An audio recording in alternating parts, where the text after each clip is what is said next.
بسم الله الرحمن الرحيم. اللهم صل وسلم وبارك على سيدنا محمد وعلى اله وصحبه اجمعين.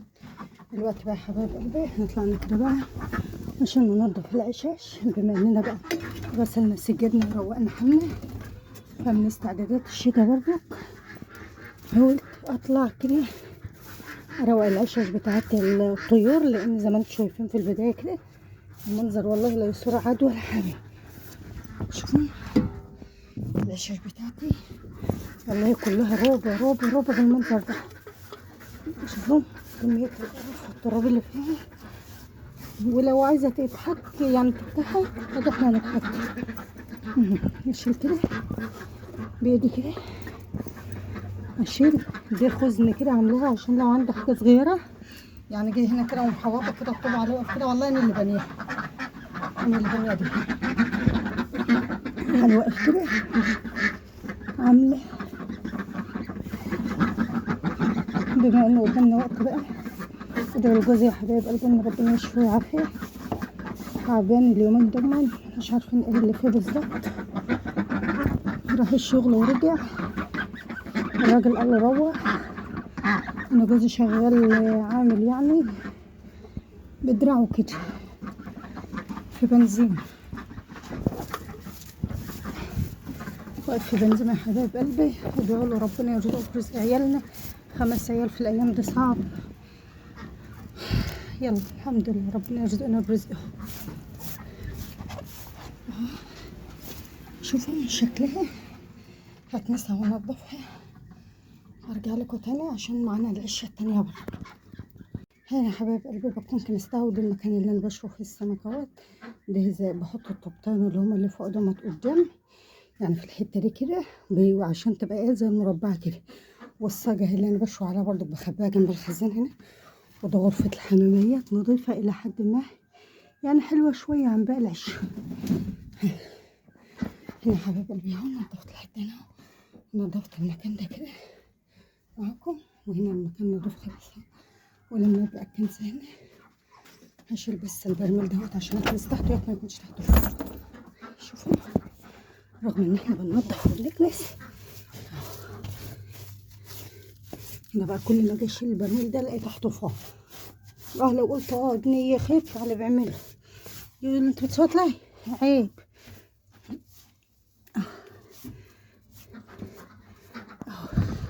الميها بقى في شكاره اللي هي بتاعت العلفه وكده، ونرجع تاني بقى نشوف احنا ننضف العشه بتاعتنا التانيه ازاي. اهو يا حبايبي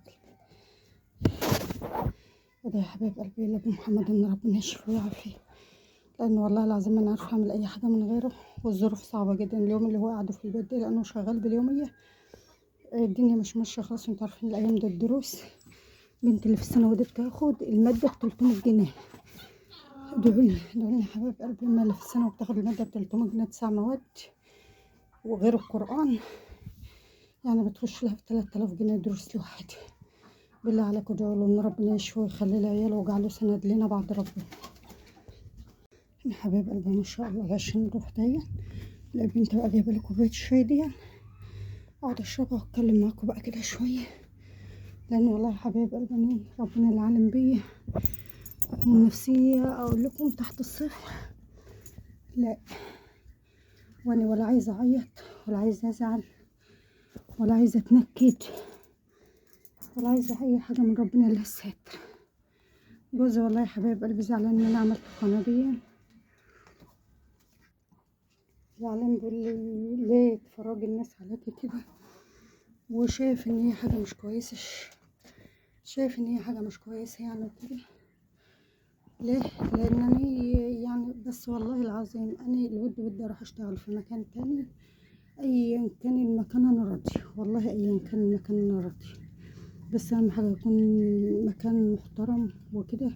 انا كنت شغاله في محل فراخ يا حبايب قلبي، قعدت شغاله في 4 شهور، طلعت منه بعمليه في رجلي لحد النهارده بخخ بيه.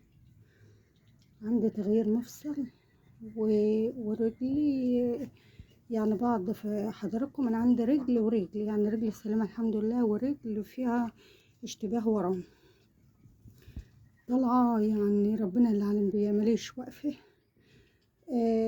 واشتغلت مدرسه في حضانه، قعدت شغاله فيها سنه برضو، وبرضك ربنا ما أمرش، سبت الحضانة لقيتني كان دخلها ضيق جدا، كان دخلها 300 جنيه أيامها، الكلام ده من 4 سنين. 450 كان دخلها 450 جنيه، 450 جنيه. كنت مدرسة قرآن وعربي وإنجليزي وحاجات من دي. أنا خريجة دبلوم فني صناعي، بس والله العظيم كنت بعمل على قد ما أقدر. رحت اشتغلت في الحضانة دي، اشتغلت فيها شوية، وبعد كده ايه قالك مش قادرة من ناحية الأطفال وكده، وغير كده وكده أنا كان معايا 4 أطفال.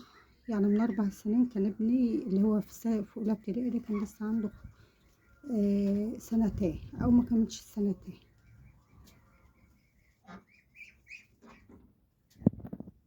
يا حبايب قلبي بعدها بقى اشتغلت في محل فراخ، فضلت واقفة فيه برضك 4 شهور، أنضف فراخ واستلم كتاكيت بالعدد واسلم كتاكيت ومش عارف ايه وكده. برضو كان صاحب المكان بيديني 500 جنيه في الشهر، كنت اخد ال500 جنيه، اقسم بالله ما بكذب عليك، اخد ال500 جنيه من هنا اروح احاسبهم الصيدليه، ولادي تعبانين كلهم. فضلت على ده الحال 4 شهور، والاخر قلت لا ده ايه، انا بسيب عيالي بيتعبوا. كنت بسيب عيالي من 7 الصبح، 7:30 كنت بستلم من المحل 7:30، عشان كان بيجيني كتاكيت بدري، كتاكيت اللي هي البيضة تسمين.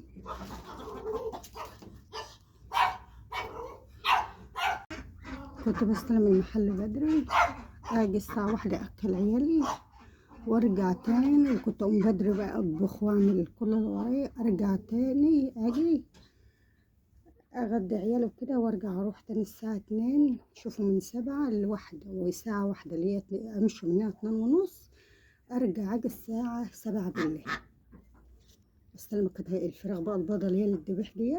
الساعة 7 بالليل كان واحد من ضيوفي بيجيبها لنا، استلم واقفل المحل واروح بالميزان بالسعر الجديد اللي هنبيع بيه بكده. وكنت اروح احط لهم ميه واحط لهم علف ورم، وهكذا 4 شهور وانا على ده الحال. دلوقتي بقى ما صدقت ان انا لقيت شغلانه هبقى في وسط عيال، لان بنتي اللي في ثالثه ثانوي ديت ولا بنات، يعني بنات التانيين دول ذنبهم ان نسيبهم عيل يضحك عليهم. عيله بصوا ما تقولوش من التربيه، لا والله الاهمال بقى ان انت تسيبي بنت في السن ده، سن خطر، 6 وتانية اعدادي وتالتة ثانوي دي، والله سن خطر جدا، سن خطر جدا جدا جدا.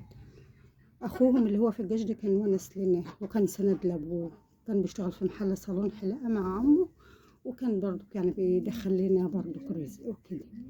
والعيال الصغير اللي في اولى ابتدائي دي لا حول الله ولا قوه. جوزي شغال بدراع، جوزي شغال على البقشيش، يعني واقف في البنزيمه ده على البقشيش، تبع رزقك تبع الرزق. زعلان مني بقى ومتأثر، دولني يا حبايب قلبي أقفل أبعد عن القناة دي والله العظيم.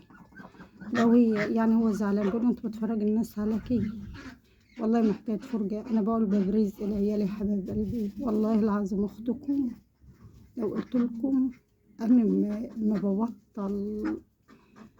أنا عندي كبت نفسي وشفتم، يعني أنا يوم فرح بنت سيلفي قسما بالله فضل عندي النزيف موت، ده نفسي. ما بروحش للدكتور في الدنيا، لا بروح للدكتور نساء يقول لي عندك مرض عضوي. يعني بعد حوار رجلي ده انا ما عنديش اي امراض عضويه تانية، بل بالعكس كل يوم والتاني بطني دماغي رجلي كل حته فيا، لان نفسي نفسي نفسي نفسي. هو اكتر واحد يقول لي سلمها لله، سيبها لله، ربنا اللي بعتهم لنا وربنا اللي قادر يرزقنا. قاعد في ليبيا 3 سنين ونص يا حبايب قلبي، اقسم بعز جلالة الله جاي لي بالطقم اللي عليه. اخوه في العراق هو اللي بعت له مواصلاته وجيته من ليبيا 18,000 جنيه، انا مديونه فيهم غير ما هو جاي. اما كان يبعتنا فلوس كان يبعتها من ايادي الناس، جه لقيته مديون في 20,000 جنيه غير ال18 اللي اخوه جايبهم، يعني 38,000 جنيه. وجاي لي باللبس اللي عليه، اقسم بالله وحياة عيالي انا ما اكذب، وحياة عيالي انا ما اكذب. انا اللي قدامكم دي والله انا عندي ضغط نفسي، لو اتفتحت ممكن اتجلط اتشل يحصل لي اي حاجه. بس انا بقول يا رب عيني، يا رب عيني عشان عيالي. فبالله عليكم دلوني لو القناه دي يعني هي سبب يعني هو بيقول اقفليها وهو اللي بعتهم وهو اللي قادر يرزقنا برزقهم. ادعي لي ان ربنا يعيننا. طيب من بدي يعني انا نفسي اساعد معاه. انا امي الله يرحمها يا رب واغفر لها، ابونا مات وسابنا 5 زي ال5 دول كده، اقسم بالله زي دول بالظبط. بس هم اخواتي كانوا 3 صبيان وبنتين، انا العكس 3 بنات والولدين. اقسم بالله يا حبايب قلبي ابويا سابنا، يعني انا زي امي، ولادي زي نفس العد. اقسم بالله اشتغلت بالأجرة واشتغلت عند الناس في البيوت واشتغلت وكافحت وربتنا وعلمتنا وكده. يعني الأم سنة، بس جوزها مش عاطيني فرصة. جوزي كل ما يكلمني يقول لي لا انت بتتبهدلي، انت صاحبة تعب، انت مش عارفة. يعني انا واخدة على القهر ده طول عمري يا حبايب قلبي. كانت امي تجيب اليومية وتيجي تقول على ايديها نمشي، كنا نمشي الحمد لله. لا عمرنا بصينا لحد ولا عمرنا عملنا ولا قلنا زي حد.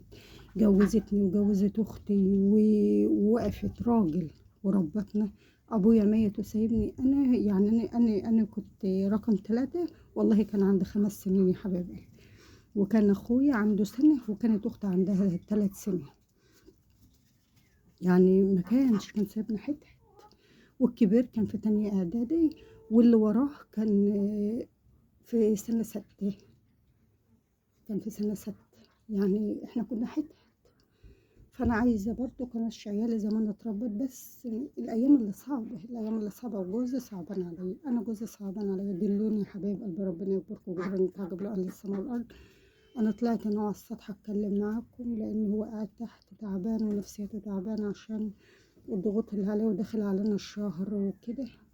فبالله عليكم دلوني اعمل ايه، استكفى واقعد ورزق هنا رزق هناك؟ نصيحة لوجه الله انصح وان ربنا يكبر بخاطركم، لان والله الواحد تعبان. انا تعبانه قوي. نفسيتي تعبانه قوي. انا بطلع هنا هو اقعد اشتكي حالي للبط، اشتكي حالي لده، لان ماليش حد. اختي جنبي بس مش جنبي. اختي مال هي في حالها ومال هي في عيالها. وانت عارفه ان مرات الاخ عمرها ما بتبقى اخت. عمرها ما تبقى اخت والله. لو انت قلت ايه عمرها ما هتبقى اخت. ساعة كده محدش بيسأل عليا والله يا حبيب قلبي، ولا بيقول لي انت فين حد. ان انا ما رحتش ووديت والله، لا اخ بيسأل ولا مرات اخ بتسأل. واخت ربنا يعينها على ولادها، معاها 3 عيال مشغولة بيهم، ربنا يعينها عليهم. دلوني يا حبايب قلبي اعمل ايه والله. اللي قدامكم دي يعني ضغط وكبت، وربنا اللي عليهم. ادعوا لي ربنا يروق لي حالي ويرزقنا برزق عيالنا اللهم امين. حبايب قلبي نزلت من على السطح لقيت بنت الله يبارك لها منظفة السردين وحشية المنظر ده كده. الله يبارك لها يا رب ويسترها ويجعلها مستورة. ولقيتها مجهزة لي الدقيق بتاع قلي السردين، عاملة عليه بكركم وكمون وملح.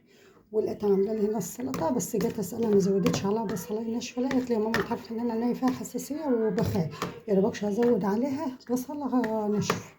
انا بحبه على سلطة السمك بصلة ناشفة، عشان نخلي العسل بتاعنا بقى عسل عسل عسل. وزودت عليه بقى العنق بتاعت الكرنب. دي عنق الكرنب، ما اقولكوش بقى يا حبايب قلبي على طعمها وجمالها وحلاوتها. العنق بتاعت الكرنب دي تبقى عسل. مقطعاها قطع صغيرة بالمنظر ده. وخلاص بقى يا حبايب قلبي بقى لسه شوية رز أبيض أهمن والله العظيم زي العسل. تسلم إيدها ربنا يكبر بخاطرها يا رب، هي وبناتكم وبنات المسلمين جميعا. لأن والله نازلة من على السطح مش قادرة، مسكت الشاش ونضفتها وحطيت أكل الطيور وقمت نازلة بقى. بقى هنبدأ السردين بتاعنا أهو.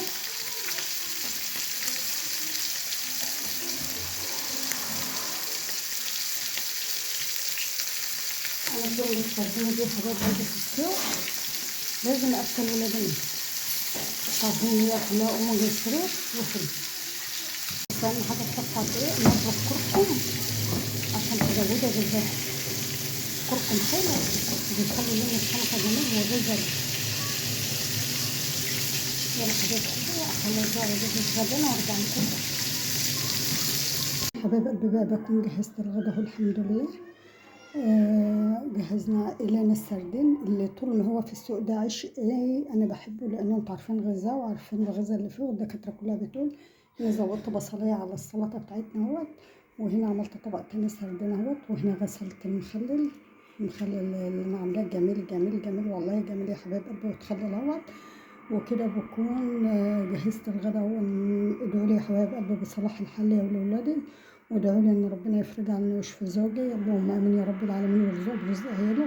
وبالله عليكم فدوني، اعتبروني اختكم، وبتمنى النصيحة من اي حد فيكم، وانا بتقبل النصيحة ايا كانت. والله يا حبايب قلبي ادعوا لي ربنا يروق لي حالي وما يحوجنيش لحد، الا انا ولا اولادي، اللهم امين يا رب العالمين، ويبارك لي في عمرهم ويرزقه برزقهم، اللهم امين يا رب العالمين. والسلام عليكم ورحمة الله وبركاته.